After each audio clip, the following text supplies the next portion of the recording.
Jawa nyerang pulang. Jawa Pamulang Jalang. Iya. Siapa Jelas sanksinya, ya. yang tidak patuh silakan minggir atau ada aturan partai. Apakah Budiman Sujatmiko ini masuk dalam kategori itu? Udahlah, kita udah tahu ya, udah sama-sama tahu ya Matahari Iya. Kembar itu siapa aja ya. Iya, Megawati Ya, Soekarno Megawati Putri dan Joko Widodo. Bapak Joko Gitu. Widodo.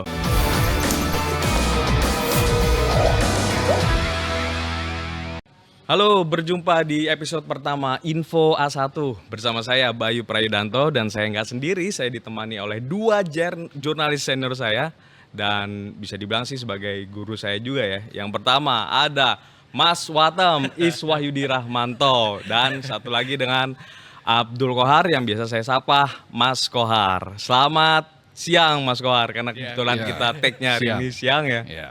Nanti di-uploadnya siang juga. Siap gitu. Iya, betul. Ya, selamat gini hari lah gitu. Ya, kita Hari ini, ya, betul. Oke, untuk episode perdana hari ini kita masih akan berbincang mengenai diskusi politik Mas Kohar, Mas Watem yang masih muncul di permukaan, bahkan figurnya yang dalam tanda kutip membuat masalah dengan partainya belakangan malah rajin mondar-mandir di podcast beberapa channel, padahal dia belum dipanggil partai. Siapa lagi kalau bukan Budiman Sujatmiko. Ada banyak tafsiran-tafsiran dari manuver yang dilakukan oleh Budiman Sujatmiko ini, Mas Kohar. Ya. Meskipun dia sudah memberikan klarifikasinya di podcast dan juga di acara Metro TV. Dan bisa dibilang mungkin untuk Metro TV pertama kali dia memberikan klarifikasinya bahwa yang dia lakukan itu adalah upaya untuk mempersatukan kaum nasionalis. Ini gimana nih, Mas Watam dulu deh. Ya. Kalau saya sih melihatnya memang sosok Budiman Sujatmiko bertemu dengan Ketum Gerindra Prabowo Subianto ini memang mengejutkan. Mengejutkan dalam arti kita tahu backgroundnya seorang Budiman Sujatmiko adalah aktivis 98 dan juga merupakan bisa dibilang kayak orang-orang atau dulu faksi garis keras yang menolak sosok Prabowo dalam sejumlah kontestasi pemilu ya. Tapi memang ketika zaman bersanding dengan Bu Mega memang bisa dibilang terlalu adem lah. Tapi ketika 2014, 2019 ini merupakan sosok yang luar biasa mengganggu elektabilitas dari Pak Prabowo. Namun sekarang tiba-tiba bermanuver memang ya agak dipertanyakan, tapi bisa dibilang memang di PDIP sekarang nggak cuma Budiman Sujatmiko, ada yang namanya Effendi Simbolon yang juga mensinyalkan mendukung sosok dari Prabowo. Bisa dibilang apakah memang ini keinginan pribadi atau memang ada orang-orang yang mendesain? Saya juga masih memperhatikan, tapi sosok Budiman Sujatmiko bertemu dengan sosok Prabowo ini menurut saya kejutan. Tapi nggak tahu menurut Mas Kohar apakah ini memang sebuah kejutan. Tapi kalau buat saya sosok aktivis 98 yang mempertaruhkan idealismenya dulu, tiba-tiba sekarang sepertinya sudah melupakan. Apakah memang ini akan mengulang apa yang terjadi di Filipina? Maksudnya ketika Marcos Junior bisa muncul dan sekarang karena mungkin aktivis atau orang-orang yang sudah melupakan apa yang terjadi pada masa Marcos dan itu akan terjadi juga di Indonesia. Ya kita nggak tahu, tapi mungkin saya terlalu berlebihan. Mungkin Mas Kohar punya perspektif lain. Ya Mas Kohar, karena kan kalau kita lihat apa yang terjadi dengan Budiman dan partainya yang bernama PD Perjuangan, ini tidak pernah terjadi dalam konteks misalkan pemilu 2014 gitu, Mas Kohar. Begitu Bu Mega sudah menetapkan Jokowi saat itu menjadi calon presiden, semua tegak lurus, Mas Kohar. Ya. Saya koreksi dulu dari Mas Wahyudi. Siapa? Saya pakai nama asli aja. Mas Wahyudi. Kalau koreksi masih nama asli masalahnya. Iya. Kan ada Watem, Copres, Capres. Iya. Jadi apa yang dikatakan oleh Mas Iswahyudi tadi itu bahwa Budiman katanya aktivis 98. Ya. Bukan, jauh sebelum itu. Budiman adalah aktivis ketika Orde Baru masih sangat kuat. Dan dia kemudian secara berani mendirikan Partai Rakyat Demokratik. Dan atas pendiriannya itu dia kemudian dipenjara. Menjadi tahanan politik yang dia masih sangat belia. Setelah itu dia menjadi ikon Dia menjadi simbol perlawanan ketika itu. Nah, menjadi semakin menarik ketika peristiwa 98 yang di situ selalu dikait-kaitkan dengan Prabowo Subianto. Salah satunya adalah peristiwa penembakan, peristiwa penculikan, peristiwa hilangnya sejumlah aktivis yang selalu dalam setiap event politik kan selalu dikait-kaitkan dengan Prabowo Subianto. Nah, menjadi unik gitu loh. Kalau yang ketemu adalah Effendi Simbolon, tidak terlalu orang biasa-biasa saja, tidak terlalu kaget. Atau kalau yang ketemu adalah Budi Ari, Menkominfo sekarang ini, yang notabene juga kader PDIP, menjadi juga tidak terlalu persoalan, meskipun bagi Sekjen PDIP agak aneh kalau sampai Projo mendukung Prabowo karena dulu pernah menolak Prabowo masuk kabinet.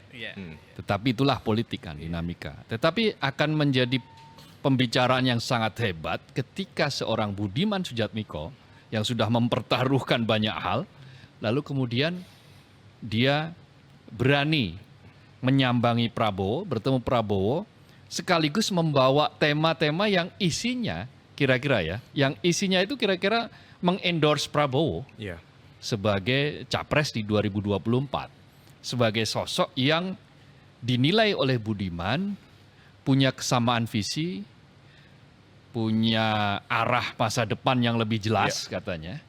Meskipun itu semua juga bisa dibungkus, itu seperti apa arah itu, bagaimana. Nah, itulah yang kemudian membuat jagat politik kian menghangat. Karena bagaimanapun tahu bahwa Budiman ini meskipun dulu pendiri PRD, tapi kan akhirnya ke PDIP. Pernah menjadi anggota DPR dari PDIP, dia terpilih dari Cilacap, kampung dia. Terus 2019 dia digeser ke dapil lain, Jawa Timur, yang menyebabkan dia tidak mendapatkan suara yang cukup untuk mengantarkan dia ke Senayan. Nah itu problem. Nah kali ini konon katanya juga sebelum kita lihat nanti ada daftar caleg tetap ya, daftar sementara Budiman tidak masuk di dalam. Dia klaim terakhir tidak mendaftar malah. Tidak mendaftar. Berarti atas keinginan dia. Nah, atau mungkin tawar-menawarnya masih sama. Dia inginnya ke Cilacap, sementara partai menugaskan lain gitu kan. Bisa jadi seperti itu. Tetapi info seperti itu kan mudah sekali beredar, tapi belum bisa dikonfirmasi kebenarannya.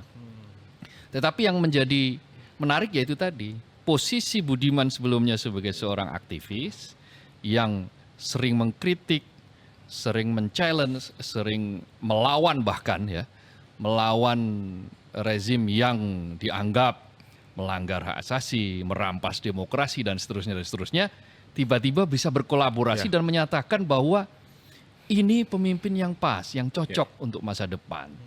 Maka ya publik jadi bertanya-tanya, apakah pernyataan Budiman itu tulus? Atau dia sedang memainkan sebuah strategi politik? Atau seperti apa? Tetapi analisis yang paling terakhir ya, yang paling bisa kita anggap sebagai analisis yang sangat masuk akal gitu lah. Karena ada matahari kembar di PDIP. Yang itu bernama problemnya. Matahari kembar di PDIP sehingga kader-kader ini selain kalau yang bingung ya bingung, kalau yang berharap ya terus-menerus berharap, tetapi kalau yang memang menganggap bahwa ini kesempatan politik, ya dia akan gunakan itu sebagai kesempatan politik. Nah, Budiman sepertinya berada di ranah yang ketiga, menjadikan itu sebagai kesempatan politik. Tapi gini Mas Kohar, kalau kita bicara dalam konteks strategi politiknya Budiman Sujatmiko misalkan, lalu saya coba kaitkan dengan apa yang dimaksud Mas Kohar tadi itu adalah matahari kembar gitu. Udahlah kita udah tahu ya, udah sama-sama tahu ya matahari kembar itu siapa aja ya. Iya, Megawati Soekarno Putri dan Joko Widodo. Joko Widodo, oke, dua hal itu. Budiman ini bermain di gerakan yang mana nih Mas Kohar? Kalau dengan perspektif bahwa Budiman melakukan gerak senyapnya Presiden Jokowi yang mungkin saja apa yang dilakukan Budiman itu karena diutus oleh Presiden Jokowi begitu. Kenapa saya punya asumsi ini Mas Kohar? ketika kami mencoba untuk mewawancarai Budiman Sujatmiko, dia pun cukup mengamini dengan wacana duet Prabowo Ganjar atau sebaliknya Ganjar Prabowo yang sebelumnya juga sempat menjadi diskusi politik, bahwa spekulasi itu juga yang diinginkan oleh Presiden Joko Widodo. Ya. Nah, yang kedua, dalam konteks misalkan gerakan senyapnya PD Perjuangan dalam hal ini Ibu Mega gitu. Mungkinkah ini menjadi strategi kuda Troya misalkan, Mas Kohar? Karena di saat yang sama elektabilitasnya Pak Prabowo kebetulan lagi disalib. Elektabilitasnya Ganjar iya. lagi disalib nih dengan Prabowo gitu. Jadi dua hal ini yang tentunya masih menjadi misteri dan sepertinya juga belum dijawab oleh seorang Budiman Sujatmiko gitu. Ya kalau dari peristiwa-peristiwa politik ya yang terjadi di akhir-akhir ini, semakin kelihatan bahwa sebetulnya preferensinya Jokowi itu adalah ke Prabowo. Kalau kita lihat dari beberapa hal, seperti kayak membebaskan Gibran, menerima relawan, atau merestui relawan Jokowi Gibran di Jawa Tengah untuk mendukung Prabowo, menerima Prabowo, lalu beberapa kali katakanlah relawan ya Budiari kan Projo yang terang-terangan mengatakan bahwa ya Prabowo sosok yang pas untuk melanjutkan proyek-proyek Jokowi di 2024. Itu kan sebetulnya sudah sinyal yang gamblang gitu. Kurang gamblang apa lagi terhadap sinyal seperti itu kan? Kurang gamblang apa lagi? Itu sinyal yang semakin jelas. Hanya saja ini kan masih ditangkis oleh para politisi PDIP bahwa ya orang kalau tahu Jokowi dia pasti akan tahu bahwa Jokowi itu sudah pasti preferensinya adalah ke Ganjar katanya. Nah itu juga untuk menenangkan suasana kebatinan yang sedang bergejolak juga sangat mungkin. Tetapi apapun itu, apa yang disebut sebagai matahari kembar ini memang berpengaruh. Nah, sifat Jokowi yang sampai saat ini masih mengayun antara Ganjar Prabowo itu menjadi sebuah kebingungan kan di kalangan PDIP terutama ya, kalangan PDIP. Dan sampai kan kalau kita lihat di media sosial itu kan terjadi semacam perang gitu ya. Perang antara kubu Ganjar Prabowo. Misalnya begini, kubu Ganjar itu akan membuat di banyak reels itu di Instagram di ini bahwa misalnya Prabowo bukan penerus Ganjar. Prabowo bukan penerus Jokowi. Nah, dilihat ada di situ food estate yang gagal, kemudian pemberian pesawat yang bekas yang itu berbeda dengan sikap keinginan Jokowi. Sementara food estate itu juga keinginan Jokowi dan seterusnya. Jadi tidak layak kalau Prabowo disebut sebagai penerus. Nah itu mulai muncul begitu ada sinyal-sinyal preferensi itu mulai muncul. Nah salah satu yang kemudian coba untuk dikoreksi adalah ya misalnya Gibran diikut sertakan di acaranya Ganjar di Bogor. Tapi kan Gibran sendiri juga seperti kayak kalau gesturnya ya kurang happy.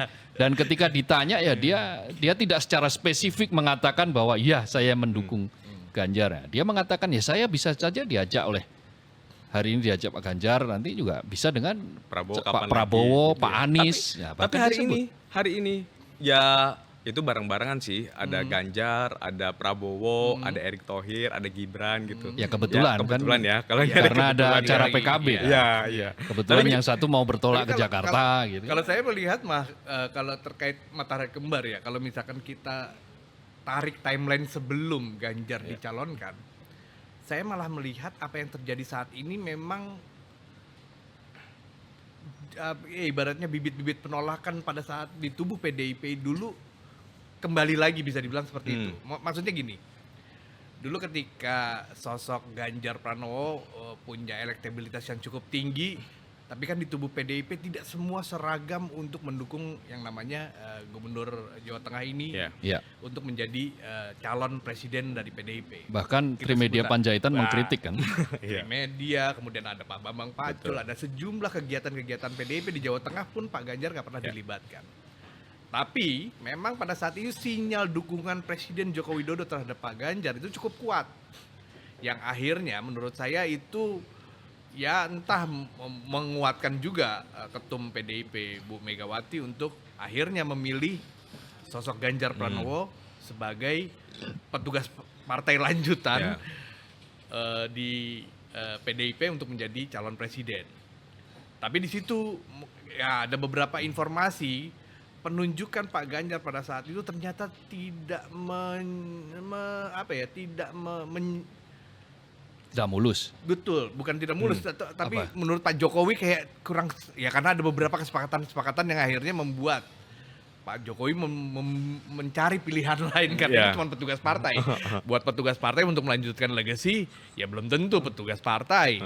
Siapa tahu kayak ada pilihan lain namanya ketua partai. Ini akan lebih meyakinkan untuk bisa melanjutkan menurut saya pada saat ini.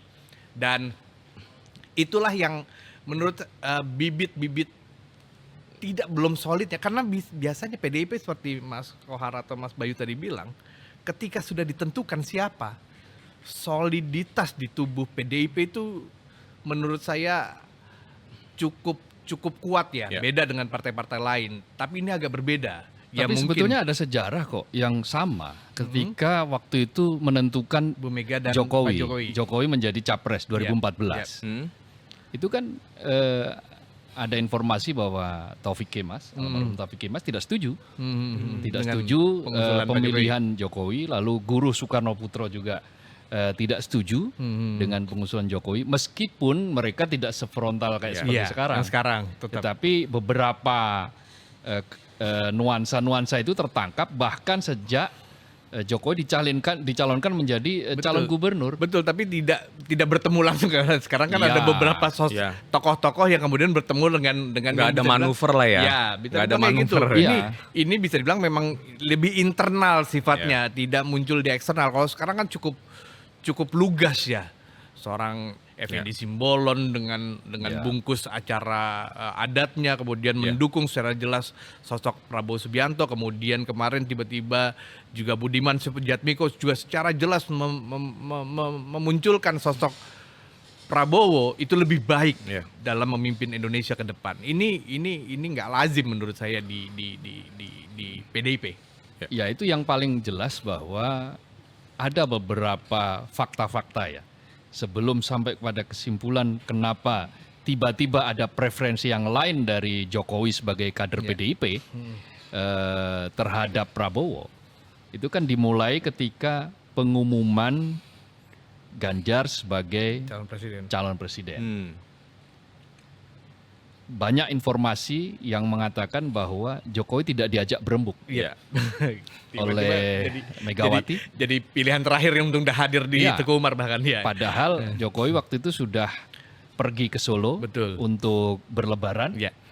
Kemudian balik Tapi lagi. tiba-tiba balik lagi. terpaksa harus balik lagi secepat kilat. Iya. Itu kan sebetulnya menunjukkan ketidaktahuan. Iya.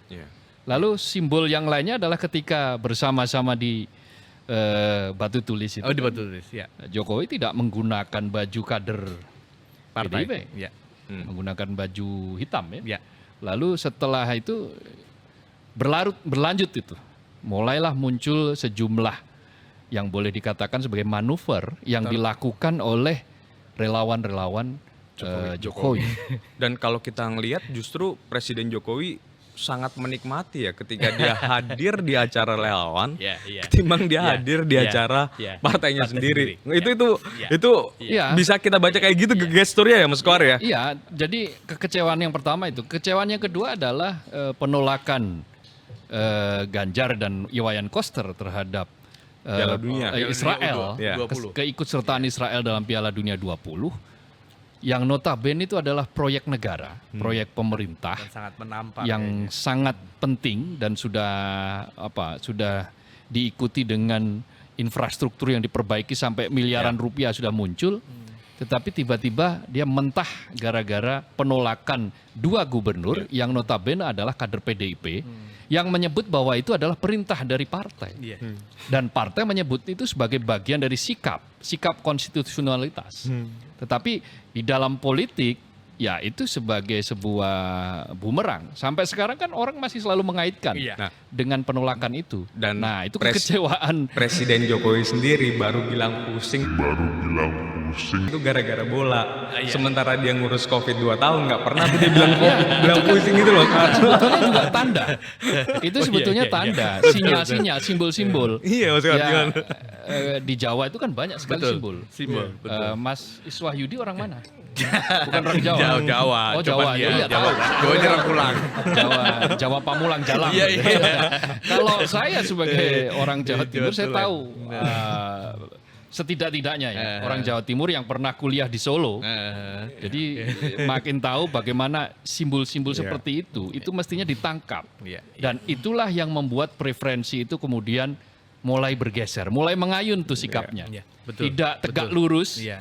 Itulah yang kemudian muncul istilah matahari kembar. Nah, Budiman Sujatmiko kembali ke laptop Iya, nih. iya, kembali ke laptop. Ini sekarang. Budiman Sujatmiko. Iya. Budiman Sujatmiko dia tidak merasa berada di dalam satu garis kepatuhan yang saklek gitu. Yep, yep, yang harus satu patuh pada ini enggak. Dia akan lebih melihat hal-hal strategis ke depan. Apalagi sejauh ini kan dia oleh Pak Jokowi sudah diberikan sejumlah Iya. lampu hijau Iya. untuk mengurus semacam kayak Silicon Valley-nya Iya. Ya. Ya, Indonesia lah. Bukit Indonesia. algoritma. Ya, Bukit Iya. Algoritma itu Dia ya. penggagas 4.0 Penggagas ya. itu 4.0 Iya. itu ya. Nah, hal-hal semacam ini membuat Budiman melihat bahwa akan lebih pas bagi dia untuk mendekat ke, andai kata bahwa matahari kembar tadi Iya. benar loh ya, Iya. mendekat ke Pak Jokowi ketimbang kepada Petugas partai. Ibu Mega. Iya. Dia akan merasa lebih merdeka Iya, gitu. iya. Ikut ke Pak Jokowi ketimbang harus tidak memiliki peran yang kuat di PDIP. Nah, ini yang saya melihat bahwa kemudian dia memutuskan untuk bertemu dengan Prabowo, dan ini bukannya tidak dihitung, ini sudah melalui sebuah kalkulasi. Tapi itu kalau konteksnya pribadi ya, dia mungkin itu Ya. kan seperti itu. Tapi kan juga ada konteks ini bertemu dengan Prabowo, ada yang dalam tanda petik mengorder lah, bisa siapa, apakah memang dari kubu Pak Jokowi atau mungkin dari kubu yang tidak suka dengan Pak Ganjar, intinya kayak gitu. Ya, ibaratnya kalau saya sih masih melihatnya memang masih, kalau di pribadi keuntungan-keuntungan tadi udah Mas Kohar sebutkan, ketika sudah tidak mencalonkan sebagai calon legislatif di pemilu 2024 memang akan lebih bisa berkiprah atau menjadi sesuatu di bangsa ini untuk menjadi ya yang digagas biasa. Kita paham Budiman Sujatmiko itu penggagas dana desa, kemudian sekarang lanjut ke Bukit 4.0 Algoritma, ya. ya. Itu yang mungkin dia tuju setelah 2024 nanti, yang mungkin di legislatif tidak mampu diwujudkan. Nah, kalau saya sih memang kalau dia sendiri ya cukup beresiko ya kalau dia masih mau Oh iya. tetap di PDIP. Begini, dia masih tetap mau kalau di saya PDIP. melihatnya terlalu naif kalau kita menganggap bahwa Dia sendirian. kedatangan Budiman Sujatmiko Sendirian. ke Prabowo itu hanya untuk urusan dia saja. Iya, iya. Itu terlalu naif. mirip-mirip Saya justru Candy Crush, ada apa ini? sejumlah informasi yang saya terima. Ya, Ini sejumlah puas satu nih, informasi puas satu nih yang sekarang. saya terima dari beberapa lingkaran lah, rekan-rekan, ya. lingkaran yang agak dekat, bahwa ini memang atas restu dari salah satu matahari. lingkaran Pak Jokowi. oke. Oke, Jadi ini sebetulnya untuk memperkuat, ini sebetulnya sebagai landasan kira-kira nanti kalau di ujung-ujungnya preferensi Pak Jokowi akhirnya ke Prabowo, maka dia sudah ada yang mendahului gitu loh. Nah, Berarti kita akan bicara di ujung nih. Akan kemana nih Budiman Sujatmiko setelah nanti di awal bulan Agustus dipanggil oleh PDI Perjuangan? Berujung sanksi kah? Teguran? Karena kalau kita ingat pidatonya Bu Mega pada saat bulan Bung Karno beberapa waktu lalu kan, Ya, siapa jelas sanksinya, ya. yang tidak patuh silakan minggir atau ada aturan partai. Apakah Budiman Sujatmiko ini masuk dalam kategori itu? Karena kalau kita merujuk dari apa yang dilakukan Effendi Simbolon, selamat tuh. Kalaupun Budiman Sujatmiko harus dipecat dari partai, saya kok yakin Budiman Sujatmiko sudah sangat siap. Dengan dia mengatakan, oh saya dipanggil itu biasa. Yang tidak biasa itu kalau saya dipanggil KPK kan gitu. Itu artinya sebetulnya Budiman Sujatmiko sudah siap lahir batin. Kalau dia di penjara saja dalam konteks mendirikan partai politik sudah pernah kok. Kalau saya dipanggilnya Budiman itu tidak terlalu mengejutkan. Karena menurut saya lagi, apa yang dilakukan Presiden Jokowi itu jauh sudah melanggar aturan main di partai. Dia biar gimana petugas partai PDI Perjuangan. Dan diskursus terkait dia mendukung siapa sudah ya ibaratnya petinggi-petinggi PDI Perjuangan sudah paham lah. Kalau semuanya rata ya Effendi Simbolon dipanggil, kemudian Budiman juga mau dipanggil. Harusnya ya untuk jelas ini partai politik yang memang punya aturan main. Ketika ada kadernya beda dengan jalur kebijakan partai, harusnya jelas. Tapi ya entah, makanya matahari kembar ini semakin menguatkan. Maksudnya nanti Pak Jokowi harus dipanggil juga. Ya kan poin aja. Kita dalam konteks yang sama, Mas. Ini kan sama-sama iya. Ini kan gimana ya Makanya khusus Pak Jokowi itu berbeda. Nah, itu dia makanya Dia menguatkan. bukan Makanya kita sebut matahari jadinya. Kader partai. Oke. Dia bisa jadi dia meskipun dia itu kader partai, tapi dia Presiden Republik Indonesia. Yang petugas partai tapi Mas titipannya. Ya, katakanlah dengan sebutan apapun Iya, termasuk sebutan iya. petugas partai. Iya. Tetapi orang akan selalu melihat bahwa dia punya kans untuk menjadi kingmaker. Yep. Iya. Dan dia sudah menjadi kingmaker.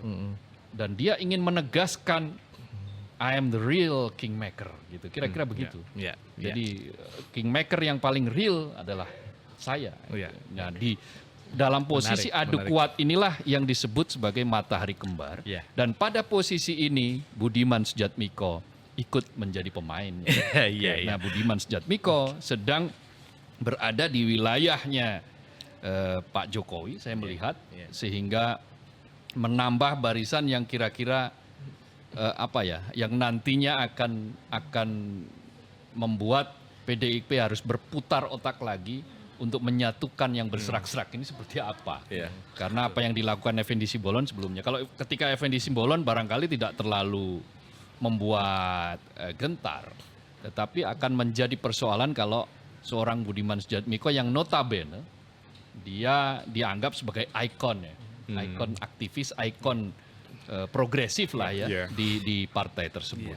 Oke, kita lihat nih Mas Kohar 3-4 bulan ke depan, apakah benar bahwa Jokowi sebagai kingmaker preferensinya akan istiqomah di seorang Prabowo Subianto, atau justru ini hanya sekedar permainan aja yang nantinya ujung-ujungnya sebagai kader partai yang loyal yang sudah dilahirkan Bu Mega, justru Jokowi akan total mendukung Ganjar.